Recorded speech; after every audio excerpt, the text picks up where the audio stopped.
Lion ಟಿವಿಯ big ನ್ಯೂಸ್ಗೆ ಸ್ವಾಗತ. ನಾನು ಬಸವರಾಜು.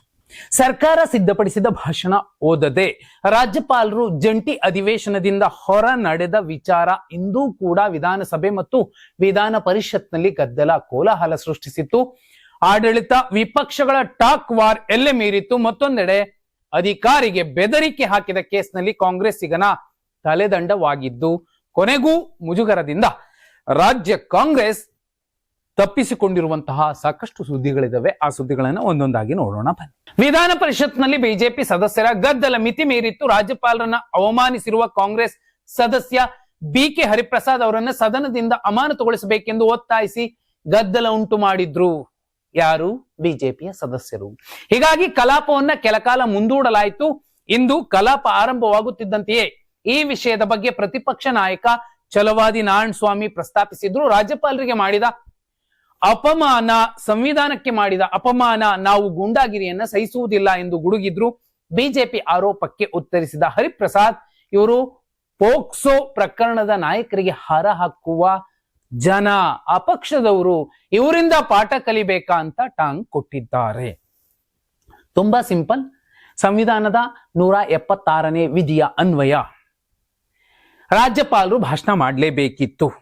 ಸಚಿವ ಸಂಪುಟ ಬರೆದು ಕೊಟ್ಟಿದ್ದನ್ನೇ ಭಾಷಣ ಮಾಡಬೇಕಿದೆ. ಇಲ್ಲಪ್ಪ ನನಗೆ ಬೇಕಿಲ್ಲ, ಇದನ್ನ ತೆಗೆದಾಕ್ತೀನಿ, ತೆಗೀರಿ ಅಂತ ಹೇಳುವಂತೆಯೇ ಇಲ್ಲ.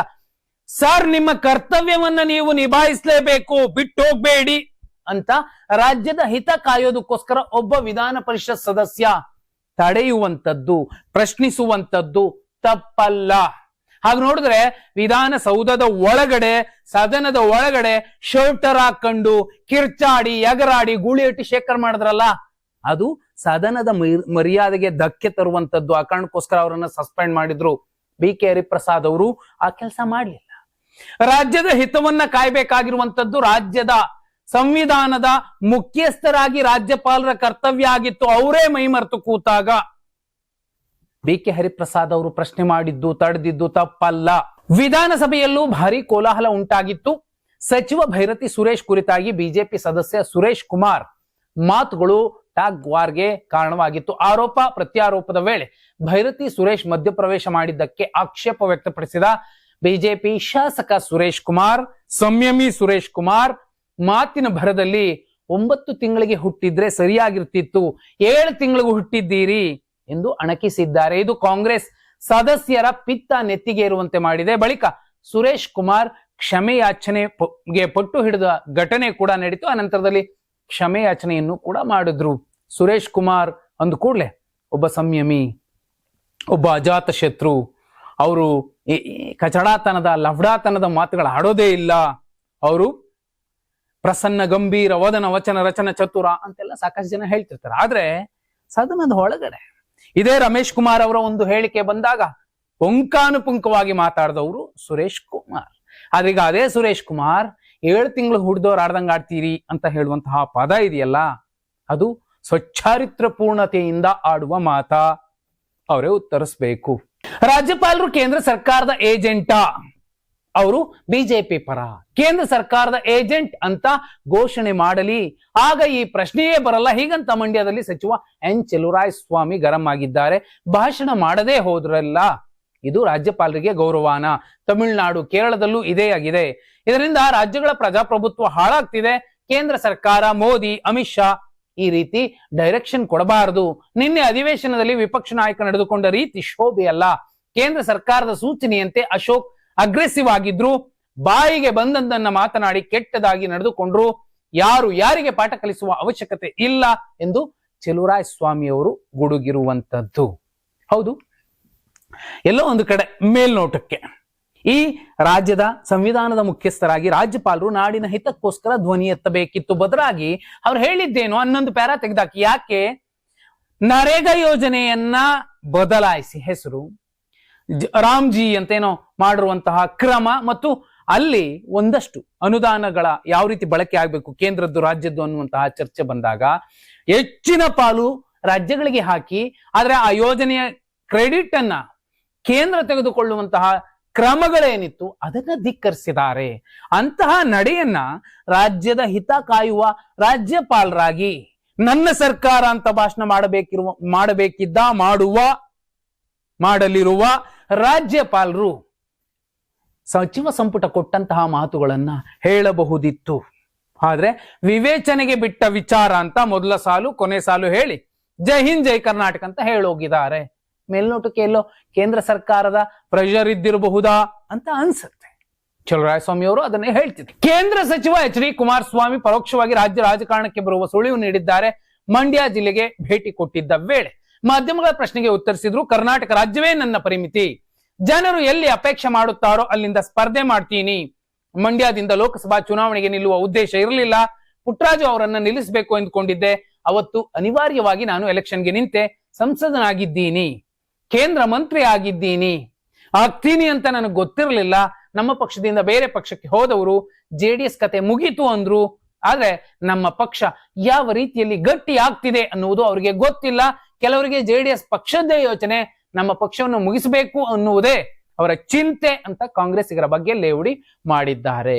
ನೇರವಾಗಿ ಅವರು ಚಲುವರಾಯಸ್ವಾಮಿ ಅವರ ಬಗ್ಗೆನೇ ಮಾತಾಡಿದ್ರೆ. ಚಲುವರಾಯಸ್ವಾಮಿ ಅವರು ಹೇಳಿದ್ರು ಇದನ್ನು ಮುಗಿಸ್ಬಿಡ್ತೀವಿ ನಾವು ಅಂತ. ಆದ್ರೆ ಚಲುವರಾಯಸ್ವಾಮಿ ಅವರ ಈ ಮಾತು ಎಷ್ಟು ದುಬಾರಿ ಆಗುತ್ತೆ ಅಂದ್ರೆ ಅವರು ಮುಂದಿನ ಚುನಾವಣೆಯಲ್ಲಿ ಗೆಲ್ಲೋಕ್ ಆಗೋದೇ ಇಲ್ಲ, ಸಾಧ್ಯವೇ ಇಲ್ಲ. ಹಾಗಂತ ಜೆಡಿಎಸ್ ಒಂದು ಸ್ಟ್ರಾಂಗ್ ಬೆಲ್ಟ್. ಇವತ್ತೇನೋ ಮಂಡ್ಯ ಜಿಲ್ಲೆಯ ಅಷ್ಟೂ ವಿಧಾನಸಭಾ ಕ್ಷೇತ್ರಗಳನ್ನು ಕಾಂಗ್ರೆಸ್ ಗೆದ್ದಿರಬಹುದು, ಆದ್ರೆ ಮುಂದಿನ ಚುನಾವಣೆಯಲ್ಲಿ ಸಾಧ್ಯನೇ ಇಲ್ಲ. ಯಾಕಂದ್ರೆ ಚುನಾವಣೆಯ ಚರಿತ್ರೆಯನ್ನ ತೆಗೆದು ನೋಡಿದಾಗ ಅವಕಾಶಗಳನ್ನ ಬದಲಿಸಿದ್ದಾರೆ ಅಲ್ಲಿನ ಜನ. ಬುದ್ಧಿವಂತರು, ನಂಜಿಲ್ಲದ ಒರಟು ಸ್ವಭಾವದಿಂದ ಕಾಣುವ ಮೃದು ಹೃದಯಿಗಳು ಮಂಡ್ಯದ ಜನ. ನಾಯಕತ್ವವನ್ನ ಬದಲಿಸಿ ನೋಡ್ತಾರೆ. ಯಾರ ಕರೆಕ್ಟ್ ಇದಾರೆ ಅವ್ರಿಗೆ ಕೊಡ್ತಾರೆ. ಇಲ್ಲಪ್ಪ ಹಾಗೆ ನೋಡಿದ್ರೆ ಕುಮಾರಸ್ವಾಮಿ ಜೆಡಿಎಸ್ ಅನ್ನೋದು ಅವರಿಗೆ ತುಂಬಾ ದೊಡ್ಡ ಅಭಿಮಾನ ಇದೆ ಅನ್ನೋದೇ ಆಗಿದ್ರೆ ಸುಮಲತಾ ಅವರು ಗೆಲ್ತಿರ್ಲಿಲ್ಲ. ಒಂದು ಮಾತು, ಒಂದೇ ಒಂದು ಮಾತು ಸುಮಲತಾ ಅವರ ಪರವಾಗಿ ಇಡೀ ಮಂಡ್ಯ ನಿಲ್ಲುವಂತಾಯ್ತು. ನಿಖಿಲ್ ಕುಮಾರಸ್ವಾಮಿ ಅವರು ಸೋಲುವಂತಾಯ್ತು. ಹಾಗೆ ನೋಡಿದ್ರೆ ಒಂದು ಪಕ್ಷವನ್ನ ಸರ್ವನಾಶ ಮಾಡೋಕ್ಕಾಗತ್ತೆ, ಯಾರ ಕೈಲೂ ಆಗೋದಿಲ್ಲ. ಅವರೇ ಮಾಡಿಕೊಳ್ಳುವ ಒಂದಷ್ಟು ಎಡವಟ್ಟುಗಳು ಆ ಪಕ್ಷವನ್ನ ಹಳ್ಳಕ್ಕೆ ತಳ್ಳಿಬಿಡ್ತಾವೆ. ಈಗ ನೋಡಿ, ಕುಟುಂಬ ರಾಜಕಾರಣ ಹೆಚ್ಚು ಮಾಡುವಂಥದ್ದು, ಮಕ್ಕಳು ಮೊಮ್ಮಕ್ಕಳಿಗೆ ಟಿಕೆಟ್ ಕೊಡುವಂಥದ್ದು, ಮತ್ತೆ ಒಂದು ಜಾತಿಯ ಪಕ್ಷವಾಗಿ ಅದನ್ನ ಗುರುತಿಸೋ ರೀತಿಯಲ್ಲಿ ಮಾಡುವಂಥದ್ದು ಜೆಡಿಎಸ್ಗೆ ಲಾಸ್ ಆಗೇ ಆಗತ್ತೆ. ಇಲ್ಲ ಇದು ಎಲ್ಲರ ಪಕ್ಷ ಅಂತ, ಇದು ನಿಜವಾದ ಜಾತ್ಯತೀತ ಪಕ್ಷ ಅನ್ನೋದನ್ನ ಅರ್ಥ ಮಾಡಿಸೋ ರೀತಿಯಲ್ಲಿ ನಡೆ ನುಡಿಗಳು ಕಾಣಿಸ್ಬಿಟ್ರೆ ಜೆಡಿಎಸ್ ಯಾರು ಟಚ್ ಮಾಡ್ಲಿಕ್ಕೆ ಆಗೋದಿಲ್ಲ, ಅದನ್ನ ಮುಗಿಸೋದಕ್ಕೆ ಸಾಧ್ಯವೇ ಇಲ್ಲ. ಆದ್ರೆ ಕುಮಾರಸ್ವಾಮಿ ಅವರು ಸ್ಪಷ್ಟವಾಗಿ ಹೇಳ್ತಿದ್ದಾರೆ, ರಾಜ್ಯ ರಾಜಕಾರಣಕ್ಕೆ ಬರ್ತೀನಿ, ರಾಮನಗರ ಮಂಡ್ಯದಲ್ಲೇ ಸ್ಪರ್ಧಿಸುವ ಸಾಧ್ಯತೆಗಳು ಇದ್ದಿರಬಹುದು. ಪ್ರಾದೇಶಿಕ ಪಕ್ಷ ಜೆಡಿಎಸ್ಗೆ ಬೆಳ್ಳಿ ಹಬ್ಬದ ಸಂಭ್ರಮ. ಹೀಗಾಗಿ ನಾಳೆ ಹಾಸನ ನಗರದಲ್ಲಿ ಬೃಹತ್ ಸಮಾವೇಶ ಆಯೋಜಿಸಲಾಗಿದೆ. ಈ ಮೂಲಕ ಮುಂದಿನ ಚುನಾವಣೆಗಳಿಗೆ ತಯಾರಾಗುವಂತೆ ಪಕ್ಷದ ಕಾರ್ಯಕರ್ತರಿಗೆ ಸಂದೇಶ ರವಾನಿಸಲು ಮುಂದಾಗಿದ್ದಾರೆ. ಜೆಡಿಎಸ್ ವರಿಷ್ಠ ಎಚ್ ಡಿ ದೇವೇಗೌಡ, ಕೇಂದ್ರ ಸಚಿವ H D Kumaraswamy, H D Revanna ಸೇರಿದಂತೆ ಜಿಲ್ಲಾ ನಾಯಕರು ಮುಖಂಡರು ಭಾಗಿಯಾಗಲಿದ್ದಾರೆ. ಸಮಾವೇಶದಲ್ಲಿ ಸುಮಾರು 2 ಲಕ್ಷಕ್ಕೂ ಅಧಿಕ ಜನರು ಭಾಗಿಯಾಗುವ ನಿರೀಕ್ಷೆ ಇದೆ. ನೋಡಿ, ಜೆಡಿಎಸ್ ನ ರಾಜಧಾನಿ ಅದು ಹಾಸನ. ಅಲ್ಲಿ ಕೇವಲ 2 ಲಕ್ಷ ಜನ ಭಾಗಿಯಾಗ್ತಾರೆ ಅಂದ್ರೆ ಅದು ರಜತ ಮಹೋತ್ಸವದ ಕಾರ್ಯಕ್ರಮ ಅಂತ ಕಾಣೋದಿಲ್ಲ. ಆದ್ರೆ ಅಲ್ಲಿನ ನಿಜವಾದ ಅಭಿಮಾನಿಗಳು ಒಟ್ಟುಗೂಡಿ ಏನಾದ್ರೂ ಒಂದು 5 ಲಕ್ಷ ಜನ ಸೇರ್ಬಿಟ್ರೆ 28ಕ್ಕೆ ಏನು ಮಾಡಿ ತೋರಿಸ್ತೀವಿ ನಾವು ಅನ್ನುವಂತಹ ಸ್ಟ್ರಾಂಗ್ ಮೆಸೇಜ್ ಅನ್ನ ಯಾರೆಲ್ಲ ಜೆಡಿಎಸ್ ಅನ್ನ ವಿರೋಧಿಸ್ತಾರೆ, ಜೆಡಿಎಸ್ ಕತೆನ ಮುಗಿಸ್ ಬಿಸಾಕ್ತಿವಿ ಅಂತಾರೆ, ಅಥವಾ ಈ ಪಕ್ಷನೇ ನಮಗ್ ಬೇಕಿಲ್ಲ ಅನ್ನುವ ಧಾಟಿಯಲ್ಲಿ ಯೋಚನೆ ಮಾಡ್ತಾರೆ, ಅಂತವರಿಗೆ ಒಂದು ಸ್ಟ್ರಾಂಗ್ ಮೆಸೇಜ್ ಹೋಗುತ್ತೆ. ಆದ್ರೆ ಕೇವಲ 2 ಲಕ್ಷ ಜನ ಬರ್ತಾರೆ, ಅದು ದೇವೇಗೌಡರ ಕರ್ಮಭೂಮಿ, ಜನ್ಮಭೂಮಿ, ಅಲ್ಲೇ 2 ಲಕ್ಷ ಬರ್ತಾರೆ ಅಂದ್ರೆ ಉಳಿದ ಕಡೆ ಏನಾಗುತ್ತೆ? ಹೇಳಿ ಕೇಳಿ ಹಳೆ ಮೈಸೂರು ಜೆಡಿಎಸ್ ನ ಭದ್ರಕೋಟೆ ಅನ್ನೋದೇ ಆದ್ರೆ ಬರೀ 2 ಲಕ್ಷನ. ಶಿಡ್ಲಘಟ್ಟ ಪೌರಾಯುಕ್ತೆಗೆ ಅವಾಚ್ಯ ಪದಗಳಿಂದ ನಿಂದಿಸಿ ಬೆದರಿಕೆ ಹಾಕಿದ್ದ ರಾಜೀವ್ ಗೌಡನನ್ನ ಕೊನೆಗೂ ಕಾಂಗ್ರೆಸ್ ಪಕ್ಷದಿಂದ ಅಮಾನತು ಮಾಡಿದೆ. ಈ ಬಗ್ಗೆ ಕೆಪಿಸಿಸಿ ಶಿಸ್ತು ಪಾಲನಾ ಸಮಿತಿಯಿಂದ ಅಮಾನತು ಮಾಡಿ ಆದೇಶ ಹೊರಡಿಸಲಾಗಿದೆ. ಇನ್ನು ಈ ಬಗ್ಗೆ ಸಚಿವ ಎಂಸಿ ಸುಧಾಕರ್ ಪ್ರತಿಕ್ರಿಯೆ ನೀಡಿದ್ದಾರೆ. ರಾಜೀವ್ ಗೌಡಗೆ ನಮ್ಮ ಪಕ್ಷ ಕಾರಣ ಕೇಳಿ ನೋಟಿಸ್ ಕೊಟ್ಟಿತ್ತು, ಆದ್ರೆ ಉತ್ತರ ಕೊಡದ ಹಿನ್ನೆಲೆ ಅಮಾನತು ಮಾಡಲಾಗಿದೆ. ನಾನು ಪೊಲೀಸರೊಂದಿಗೆ ಸಂಪರ್ಕದಲ್ಲಿದ್ದೇನೆ, ರಾಜೀವ್ ಗೌಡನನ್ನ ಇಂದಲ್ಲ ನಾಳೆ ಬಂಧಿಸ್ತೀವಿ ಅಂತ ಹೇಳಿರುವಂತದ್ದು. ಗುರು ಹೇಗಿರ್ತಾರೋ ಶಿಷ್ಯ ಹಾಗೆ ಇರ್ತಾರೆ. ಗುರು ಧೈರ್ಯ, ಅವರ ಒಂದು ಅಧಿಕಾರ ಯಾರ ಕೈಲಿದೆ ಅನ್ನುವಂತಹ ಮೆಸೇಜು ಎಲ್ಲವನ್ನೂ ನೋಡ್ಕೊಂಡೆ ನಾರಾ ಭರತ್ ರೆಡ್ಡಿ ಅಲ್ಲಿ ಬ್ಯಾನರ್ಗೋಸ್ಕರ ಗಲಾಟೆ ಮಾಡಿಸಿದ್ರು, ಒಂದು ಹೆಣ ಬಿತ್ತು. ಇಲ್ಲಿ ಕೇಸ್ ಅಧಿಕಾರಿಗೆ ಅದೇ ದಾಟಿಯಲ್ಲಿ ನನ್ನ ಗುರು ಇದ್ದಾರೆ, ಅವ್ರು ದೊಡ್ಡ ಪೋಸ್ಟ್ ಅಲ್ಲಿ ಇದ್ದಾರೆ, ಅವರೇ ನಮಗ್ ಬಿ ಫಾರ್ಮ್ ಬರ್ಕೊಟ್ಟಿದ್ದು, ನಮ್ಮನ್ನ ಯಾರು ಏನ್ ಮಾಡೋಕ್ಕಾಗೋದಿಲ್ಲ ಅಂತ ಕೇಸ್ ಅಧಿಕಾರಿಗೆ ಬಾಯಿಗೆ ಬಂದಂಗ್ ಬೈದ್ರು. ಈಗ ರಾಜೀವ್ ಗೌಡ ಎಲ್ಲೂ ಕಾಣಿಸ್ತಿಲ್ಲ, ಪರಾರಿ ಆಗಿದ್ದಾರೆ. ಕಾನೂನಿಗೆ, ಈ ನೆಲದ ಸಂವಿಧಾನಕ್ಕೆ ಬೆಲೆ ಕೊಡೋರೆ ಆಗಿದ್ರೆ ಬಂದು ಪೊಲೀಸರ ಮುಂದೆ ನಿಂತ್ಕೊಂಡು ಇಂಥ ತಪ್ಪಾಗಿತ್ತು, ನಾನು ತಿದ್ಕೋತೀನಿ ಎನ್ನುವಂತಹ ಒಂದು ಧೈರ್ಯ, ಎದೆಗಾರಿಕೆಯನ್ನ ತೋರಿಸ್ದಿದ್ರೆ ನಿಮ್ಮ ಗುರುಗಳು ಯಾರಾಗಿದ್ರು ಅಷ್ಟು ರಾಜಕಾರಣದಲ್ಲಿ ನಾಳೆ ನೀವು ಯಾರು ಬೆಳೆಯೋದೇ ಇಲ್ಲ. 4 ಕಾಣಿ ಬೆಲೆ ಜನನೇ ಕೊಡೋದಿಲ್ಲ ನಿಮಗೆ.